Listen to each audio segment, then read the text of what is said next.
Hello lovelies, we are back again. So today we are making a classic Yoruba dish. Pounded yam and egusi soup. Oh, that's a classic Yoruba dish anywhere, anytime, any function. I don't think there's any party without this dish. So today let's see how we are going to make it, and let's see how yummy it's going to end up looking.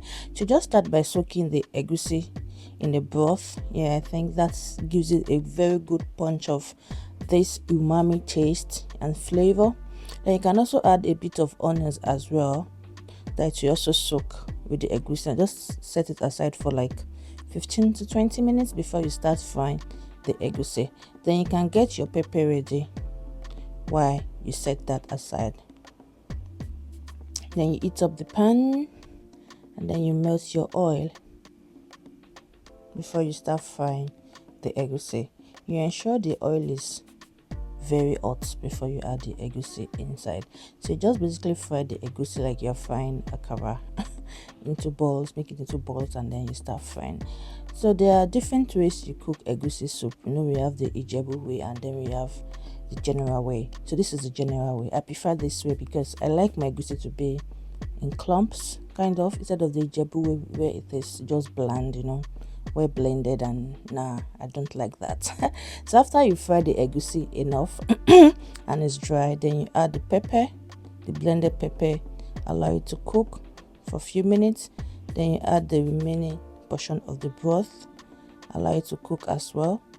Then add your erans, shrimps, ponmo, whatever you want to add to the egusi soup. Then you add now.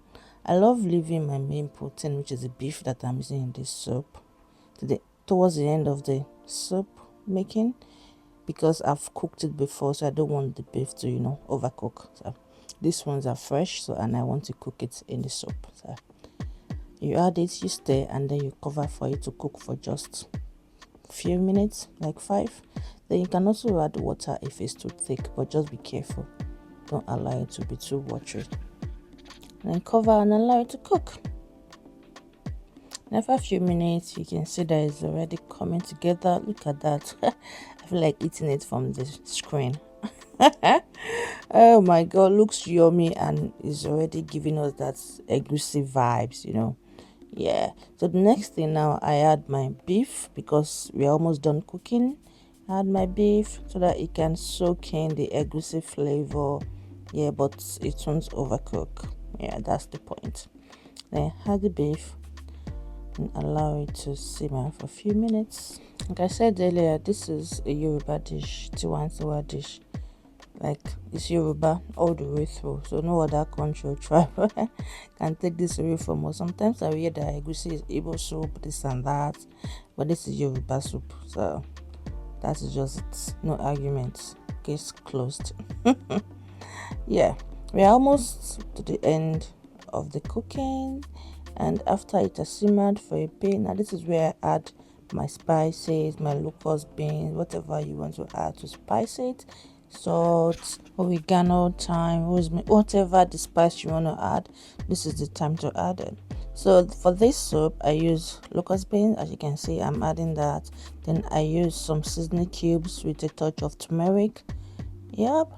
And then I also added salt, so I'm just keeping it simple and basic, nothing much, because I've added lots of spices to the broth that I use for the egusi, and the one I added to the soup. Yeah, so I'm just keeping it basic, and then the flavors from the shrimps, ponmo, and the nuero, so we take it to the next level. Yeah, so you cover it up and allow it to cook for a few minutes. We're almost done.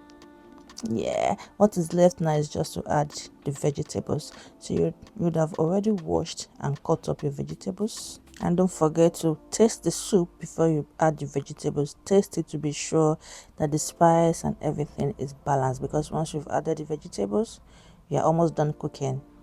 So just taste, and then after that, add your vegetables. So you can use different type of vegetables for this. You can use ugwu, you can use water leaf, different ranges of vegetables, actually bitter leaf. People use different types. Yeah. So once you've added your vegetables, stir, and then you just allow it to simmer under low heat for a few minutes. Let's say max of 3 to 5 minutes. And after that, your food is ready. Oh, look at that. Just look at that. Looks good, guys. Looks very good. And here, our food is ready. Oh, oh. I think I need to just carry this pot to a party or something, It's giving that wedding party vibes. Yeah, soup is ready. So next is to prepare the second, or let me say the other part of the dish. That's our pounded yam.